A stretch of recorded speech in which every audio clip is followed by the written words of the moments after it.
Hey, let's talk about Sudan. Right now, it's facing one of the world's biggest humanitarian disasters. But what's happening there is also shaking the global economy, maybe even more than you think. Since April 2023, Sudan's been at war. The city of Al-Fashir, the army's last stronghold in Darfur, is under siege, with hundreds of thousands of civilians trapped. No food, no water, just constant shelling and drone strikes. Over 12 million people have been forced to flee their homes. That's more than the population of Greece. But here's where it gets global.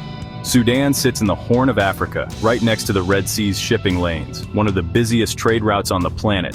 Instability here means higher risk for ships and insurance, and that pushes up the cost of everything from grain to electronics. And it doesn't stop there. Sudan is a huge exporter of gum arabic. You know, that stuff in your soft drinks and candy. The conflict has messed up supply chains, which means prices for all sorts of everyday products are creeping up.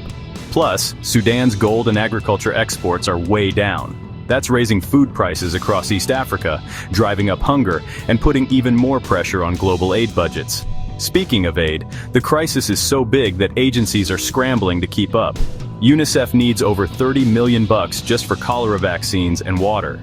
And with every dollar going to Sudan, there's less for places like Ukraine or Gaza. Millions of refugees are fleeing to neighbors like Chad, South Sudan, and Egypt. That strains their economies and makes the whole region more unstable, which, again, ripples through the world. So, yeah, the war in Sudan isn't just a faraway tragedy. It's pushing up prices, reshaping trade, and fueling a global humanitarian crisis. The world can't afford to look away.